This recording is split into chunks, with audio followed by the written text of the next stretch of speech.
Traders diary में स्वागत है आपका। नमस्कार, मैं हूं आपके साथ आशीष चतुर्वेदी और मैं हूं अरमान नाहर। चलिए शुरुआत करते हैं संकेतों के साथ। तो अमेरिकन मार्केट्स पर नजर डालते हैं कि सबसे पहले शुक्रवार को जो स्पॉट इंडिसेस है यहाँ पर आपको किस प्रकार का एक्शन देखने को मिला।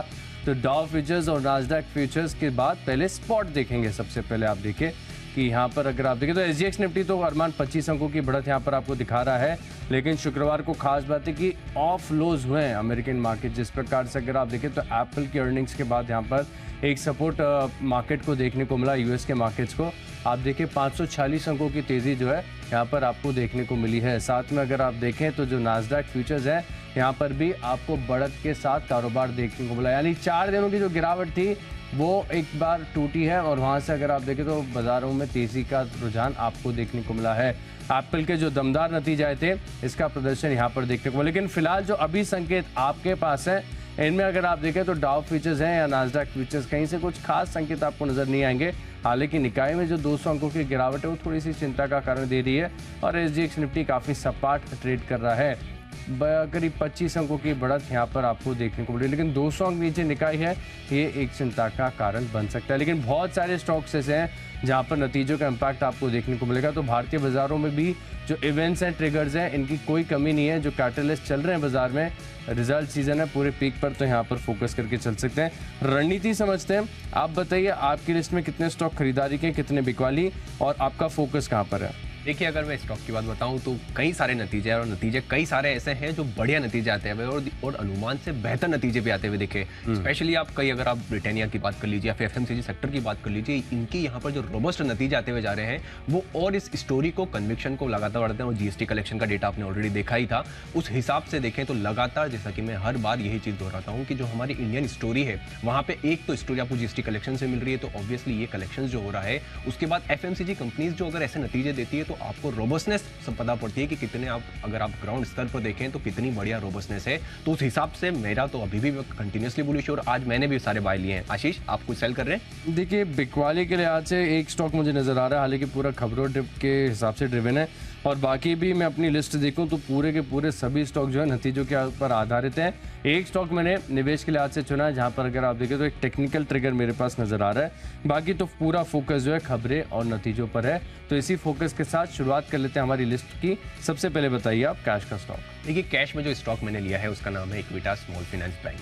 अब उसका देखिए, इनके भी नतीजे आए थे। नतीजे में अगर आप मैं बताऊं तो हाईएस्ट क्या क्या चीज़ें हैं। हाईएस्ट पैट है, हाईएस्ट रिटर्न ऑन असेट्स है, हाईएस्ट रिटर्न ऑन इक्विटी है। और अगर आप उनकी प्रेस रिलीज पढ़ेंगे तो प्रेस रिलीज में उन्होंने एक लाइन ये भी बोली है कि the bank is in its, मतलब वो सेकंड, अपने दूसरे फेज के ग्रोथ में अब वो आ चुकी है। हालांकि अगर आपको नतीजों में दिखेंगे, एनआईज में आपको 28% बढ़ती है, प्रोविजंस जो है वो बढ़कर आए हैं, पर ओवरऑल उस एस्पेक्ट पे अगर आप देखें, मुनाफे में तेजी है, return on assets highest record level पर है, return on equity highest record level पर है। और उसी के साथ साथ कंपनी ये बोल रही है, बैंक ये बोल रही है कि वो सेकंड फेज जो है लेग का ग्रोथ में वहां पर आ चुके हैं। उस हिसाब से आपको यहाँ पर, और जीएनपीएस अगर आप एसेट क्वालिटी की बात करें तो जीएनपीएस देख लीजिए, यहाँ पर भी आपको गिरावट आती हुई दिखी है। एनएनपीए भी सुधर कर आए हैं, क्योंकि लगातार अगर आप देखें तो ये इस हिसाब से नतीजों के चलते यहाँ पर आपको हो सकता है कि बढ़िया जो है मोमेंटम आता हुआ दिखे। इसलिए Equitas small finance bank buy करेंगे। टारगेट रखेंगे 76 का और स्टॉप लॉस रखेंगे 73 का। इक्विटास स्मॉल फाइनेंस बैंक, यहाँ पर आप माफ कीजिएगा, स्टॉप लॉस रखेंगे 71 का।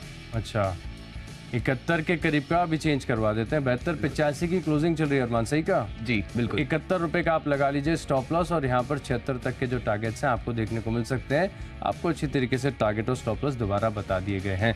अब मैं आपको अपनी कैश की कैटेगरी का स्टॉक बताता हूँ। तो जो स्टॉक मुझे पसंद आ रहा है वो है डीलिंग, जहाँ पर आपको रखनी चाहिए नजर। और नतीजे में देख रहा हूँ काफी शानदार देखने को मिले। देखिए, तिमाही दर तिमाही अगर आप देखेंगे तो नतीजे इतने अच्छे नहीं है, लेकिन साल दर साल यहाँ पर ग्रोथ काफी बढ़िया देखने को मिल रहा है। इनमें भी फैक्ट ये है कि पिछले साल जो मुनाफा आपको करीब 12 करोड़ का नजर आ रहा था, अब वो बढ़कर हो गया है 20 करोड़।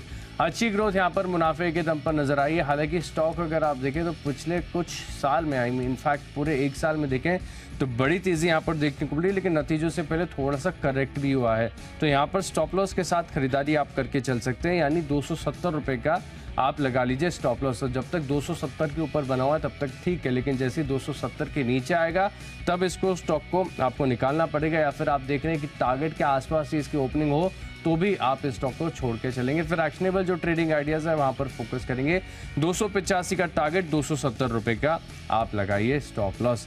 अब बढ़ते हैं हमारी अगली कैटेगरी यानी फ्यूचर्स की ओर। तो फ्यूचर्स में एकमात्र स्टॉक ऐसा है मेरी लिस्ट में जहां पर मैं बिकवाली कर रहा हूं, वो है आदित्य बिरला फैशन रिटेल, जहां पर आपको रखनी चाहिए नज़र। दरअसल देखिए तो खबर आ रही है, और खबर वैसे आई नहीं है लेकिन सबको पता थी बाजार में कि यहाँ पर ये होने ही वाला है।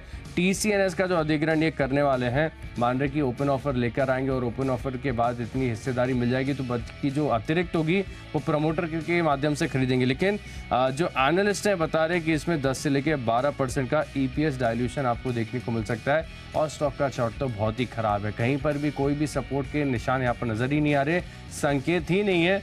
TCNS में भी आज आपको थोड़ा बहुत दबाव देखने को मिल सकता है, लेकिन कैच का स्टॉक वहां पर हम शॉर्ट नहीं कर सकते। तो AB फैशंस टेक्निकल्स का भी यहाँ पर देखिए कन्विक्शन आ रहा है, 208 रुपए का टारगेट है, 218 रुपए का आप लगाइए स्टॉप लॉस। देखिए फ्यूचर्स के हिसाब से जो मैंने स्टॉक लिया है वो है बलरामपुर चीनी। अब उसका रीज़न क्या है, जैसे धामपुर शुगर के जो नतीजे आते हुए दिखे, नतीजे आपको बढ़िया दिख रहे हैं। आय में लगभग 43% के आसपास की ग्रोथ है। आप कामकाजी मुनाफे की बात करें 54% बढ़कर आता हुआ दिखा है।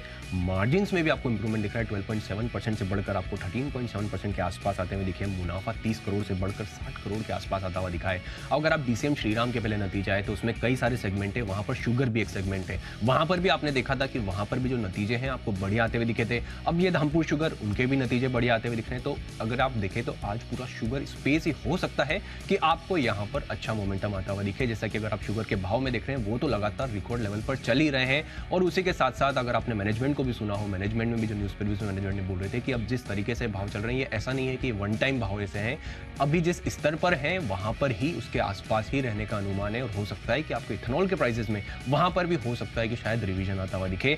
उस हिसाब से अगर आप देखेंगे तो शुगर स्पेस पूरा ही आपको अच्छा दिख रहा है, इसलिए मैं बलरामपुर चीनी जो है यहाँ पर बाय कर रहे हैं। टारगेट रखेंगे 430 का और स्टॉप लॉस रखेंगे 413 का।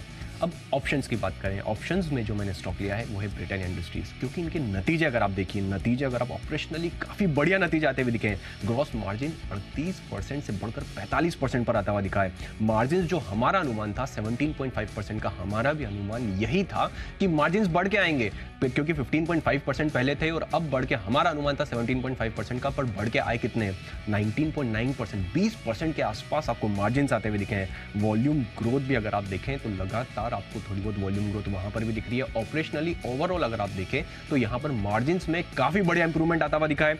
मुनाफे में भी आपको बढ़िया ग्रोथ आती हुई दिखी है। जो लगभग 380 करोड़ के मुनाफे थे वो लगभग 560 करोड़ के आसपास आते हुए दिखे, जबकि अनुमान देखें तो 500 करोड़ का था। तो उस हिसाब से देखें तो मार्जिन्स में भी बढ़िया इंप्रूवमेंट है। आय में तो आपको ग्रोथ दिख ही रही है, लगभग आय तो हमारा जो अनुमान है उसके हिसाब से ही है। तो उस हिसाब से हमें ऐसा लग रहा है कि यहाँ पर जो है कॉल ऑप्शन बाय करने लायक है, इसलिए ब्रिटेनिया इंडस्ट्रीज आपको बाय करना होगा। यहाँ पर अगर आपको ऑप्शंस देखेंगे, कॉल ऑप्शन 4650 का है जो आपको 103.5 पे मिल रहा है। टारगेट रखेंगे 130 का और स्टॉप लॉस रखेंगे 94 का। 94 रुपए का स्टॉप लॉस लाकर आप यहाँ पर फोकस करके चल सकते हैं। अब अपना ऑप्शंस वाला कॉल बताता हूँ, खरीदा है मैंने कॉल ऑप्शन इंडिया सीमेंट का। वैसे भी अगर आप देखें तो अरमान, मुझे लग रहा है कि पूरा जो सीमेंट स्पेस है यहाँ पर कुछ तो बस देखने को मिल रहा है। आप तमाम जो स्टॉक्स हैं इनके चार्ट अगर आप देखें तो लग रहा है कि यहाँ पर स्ट्रेंथ है, कोई ना कोई स्ट्रॉन्ग हैंड जो है जो सभी पूरे सीमेंट पैक को अक्यूमुलेट करते जा रहा है। स्टॉक मेरे रडार पर आया है इंडिया सीमेंट्स, और यहाँ पर जो तर्क है मेरा, पहले तर्क बताऊंगा, बाद में टारगेट और स्टॉप लॉस हम डिस्कस करेंगे। लेकिन पिछले 7 सत्रों से अगर आप एक खास चीज़ यहाँ पर नोटिस करके देखेंगे तो नजर आएगा कि हायर हाइस के फॉर्मेशन यहाँ पर देखने को मिल रहे हैं। और जो टेक्निकल एनालिसिस की जो रीढ़ की हड्डी है ना, वो जो डाउ थियरी है, वो सबसे पहले आपको ये सिखाती है कि हायर हाइस और लोअर लोज, इससे आपको एक प्राइमरी ट्रेंड का पता चलता है। तो जिस प्रकार से अगर आप देखें तो 7 दिनों से कंटिन्यूस जो प्रीवियस हाई है हर बार उससे ज़्यादा हाई यहाँ पर बन रहा है चार्ट्स पर। समझ में आ रहा है कि कोई यहाँ पर अक्यूमुलेट कर रहा है इन स्टॉक्स को, खरीदारी यहाँ पर तगड़ी देखने को मिल रही है। तो इसी के चलते ऑप्शंस के माध्यम से आज यहाँ पर प्ले करके चल सकते हैं। मैं मान रहा हूँ तेज़ी यहाँ पर देखने को मिलेगी। 190 रुपये का जो कॉल ऑप्शन है यहाँ पर फोकस करके चलना है। 12 रुपये के टारगेट्स यहाँ पर देखने को मिल सकते हैं और स्टॉप लॉस लगाना है करीब करीब 6 रुपये का। चार्ट एक बार जरूर देखिए, यहाँ पर जो है रिवर्सल के साफ संकेत आपको नजर आ रहे हैं। बिल्कुल। और अगर आप चार्ट के साथ बोले तो जैसे कि जो अभी दिग्गज सीमेंट कंपनियों के नतीजे आए थे तो वहां पर आपने देखा था कि वॉल्यूम ग्रोथ आती भी दिखी है। वॉल्यूम ग्रोथ के साथ अगर आप क्यू मार्जिन देखेंगे तो क्यू मार्जिन जो है वहां पर भी आपको इंप्रूवमेंट आता हुआ दिखा है। तो बड़ी हुई ग्रोथ के साथ आपके मार्जिन में क्यू इंप्रूवमेंट आता हुआ दिखा है। और वो डिमांड को ये नहीं बोल रहे हैं कि हमारा वन टाइम डिमांड है, ये डिमांड है उनका कंटिन्यू रहने का अनुमान है। तो उस हिसाब से पूरा सेक्टर स्पेस ही अगर आप देखें तो बढ़िया बजिंग हो जाता है डेफिनेटली। तो यहाँ पर अगर आप देखें तो जो नतीजों का सहारा है ये भी आपको चार्ज के साथ देखने को मिला, तो कन्विक्शन बढ़ गया है। इंडिया सीमेंट्स यहाँ पर रखेंगे आप नजर। अब बढ़ते हैं हमारी अगली कैटेगरी यानी टेक्नोपिक की ओर। तो टेक्नोपिक के लिहाज से आज ऐसा शायद ही पहली बार हुआ है जो टेक्नोपिक के लिहाज से भी मैंने रिजल्ट सीजन में सिर्फ रिजल्ट वाला स्टॉक लिया, क्योंकि सरकारी बैंकों की बात ही अलग है। मुझे याद है जब 2 हफ्ते पहले भी आपके साथ इस शो में जोड़ा था तब मैंने आपको टेक्नोपिक के तौर पर सेंट्रल बैंक बताया था। नतीजों से पहले ही बताया था, दूसरे दिन ही नतीजा आ गया और वहाँ से अगर आप देखें तो स्टॉक ने काफ़ी बढ़िया ग्रोथ दिखा दी। अब यूनियन बैंक के भी नतीजे आ गए और यहाँ पर नतीजों में काफ़ी बढ़िया इंप्रूवमेंट मुझे नज़र आ रहा है। सबसे पहले अगर आप देखें तो जो ओवरऑल ग्रोथ है, एसेट क्वालिटी इंप्रूवमेंट है, वो काबिले तारीफ है। आप सोचिए कि 5 से 6 साल पहले इन सभी छोटी जो सरकारी बैंक्स हैं इनकी कितनी बुरी हालत होती थी। जो नतीजे पेश करते थे हर बार निराशाजनक नतीजे पेश करते थे और यहाँ से अब इस ट्रेंड में ये रिवर्सल आया कि अब जितने भी क्वार्टर से आप देख रहे हैं पिछले कुछ क्वार्टर से शानदार इंप्रूवमेंट आपको कंपनीज की जो एसेट क्वालिटी है यहाँ पर आपको देखने को मिल रहा है। और जो चार्ट है वो चार्ट अपने आप में दिखा रहा है कि सभी सरकारी बैंकों का आप चार्ट देख लीजिए। आप जे.एन.के बैंक देखिए, सेंट्रल बैंक देखिए, यूनियन बैंक देखिए, यूको बैंक देखिए, सबके चार्ट्स में जो है बढ़िया स्ट्रेंथ और अच्छे रिवर्सल के संकेत हैं। और इन रिवर्सल के जो संकेत हैं इन्हें कंपनी के फाइनेंशियल्स और जो रिजल्ट्स हैं वो सपोर्ट कर रहे हैं, तो इसको मिस नहीं करना चाहिए। मैं मान रहा हूँ यहाँ पर तेज़ी देखने को मिलेगी। प्राइमरी टारगेट्स यहाँ पर 84 रुपये के, स्टॉप लॉस आप लगाकर चलेंगे 72 रुपये का। ज़रूरी नहीं है कि आज के दिन ही एक बड़ा मूव आपको देखने को मिले, लेकिन समय देंगे तो यहाँ पर मैं मान रहा हूँ कि बढ़िया रिटर्न्स आपको देखने को मिल सकते हैं। यूनियन बैंक खरीदे ना खरीदे, चार्ट एक बार जरूर देखिएगा। देखिए टेक्निकली मुझे जो स्टॉक पसंद आ रहा है वो भी मैंने रिजल्ट के दम पर ही लिया है, वो है स्टॉक पेटीएम। क्योंकि अगर आप देखें एडजस्टेड EBITDA लेवल पर दूसरी बार इन्होंने प्रॉफिट बुक करा है। पर मैं ज़्यादातर इंटरेस्टिंग उस नंबर से हूँ, क्योंकि अगर आप देखें नंबर्स के अंदर कुछ एक चीज़ इंटरेस्टिंग है। जैसे अगर आप बात करें जो इनके प्रमोशनल कैशबैक्स और इंसेंटिव्स हैं वो आप QOQ देखिए, YOY देखिए, वो गिर कर आए हैं। जो लगभग 78 करोड़ इस बार आते हुए दिखे हैं, जो पहले अगर 118 करोड़ के आसपास के थे उस हिसाब से, या फिर आप QOQ देखिए वहाँ पर भी गिर कर आते हुए दिखे हैं। अब क्या है, प्रमोशनल और इंसेंटिव्स का जो खर्चा है वो कम हुआ है, पर आप इनका मंथली ट्रांजैक्टिंग यूजर्स देखिए, मंथली ट्रांजैक्टिंग यूजर्स आपको QOQ भी बढ़कर आते हुए दिखे हैं, YOY भी बढ़कर आते हुए दिखे हैं। या फिर आप ग्रोस मर्केंटाइज वैल्यू भी देखिए, वहां पर भी आपको QOQ और YOY दोनों जगह बढ़त मिल रही है। तो मेरा कहने का तात्पर्य यहाँ पर यह है कि जब आपके प्रमोशन और इंसेंटिव्स भी कम होते रहे हैं उसके बावजूद भी आप लगातार मंथली ट्रांजैक्टिंग यूजर्स या फिर ग्रोस मर्केंटाइज वैल्यू वहां पर आप एडिशन करने वाले हैं, तो उससे ये चीज अब क्लियर हो जाती है कि सिर्फ प्रमोशंस के बेसिस पर ही अब पेटीएम नहीं चल रहा है। आपको सारे बिजनेस में अगर आप देखें तो अब ये एक लगातार आपको यहाँ पर मोमेंटम आता हुआ दिख रहा है। और अगर आप मैनेजमेंट का, जिसने उन्होंने जब पहली बार जब एडजस्टेड EBITDA लेवल प्रॉफिट किया था तब भी वो मैनेजमेंट काफी बुलिश थे। अभी उसके बाद ये बैक टू बैक दूसरी बार एडजस्टेड EBITDA लेवल प्रॉफिट आया है और ये जो टर्न अराउंड देखने को मिल रहा है जहां पे प्रमोशंस कम होने के बावजूद भी अगर आपको बढ़ते हुए दिख रहे हैं, तो ये मेरे लिए चीज काफी इंटरेस्टिंग हो जाती है। इनका अप्रैल मंथ का मंथली ट्रांजैक्टिंग यूजर्स का डेटा भी आया था, वहां पर भी आपको 25% का उछाल आता हुआ दिखा। तो ओवरऑल उस हिसाब से पेटीएम में आपको हो सकता है कि बढ़िया बढ़त जो है आती हुई दिखे। टारगेट रखेंगे 712 का और स्टॉप लॉस रखेंगे 684 का। फंडामेंटली जो मैंने स्टॉक लिया है, फंडामेंटल स्टॉक में मैंने लिया है BEML। अब उसका रीजन क्या है, देखिए एक तो ये जो डाइवर्समेंट का कैंडिडेट तो है ही सही, ये तो सभी जानते हैं। अब कुछ एक इंटरेस्टिंग चीज मैं आपको बताऊंगा। अगर आप इसमें देखिए, इसमें employee cost as a percentage of revenue 20 से 25% है। माइनिंग एंड कंस्ट्रक्शन से इनका कितना परसेंटेज रेवेन्यू आता है, लगभग 50% का। माइनिंग एंड कंस्ट्रक्शन में कौन से प्रोडक्ट बनाते हैं, जिसमें आप बुलडोजर्स ले लीजिए, व्हील लोडर्स ले लीजिए या फिर डोजर्स ले लीजिए, जो ये बनाते हैं।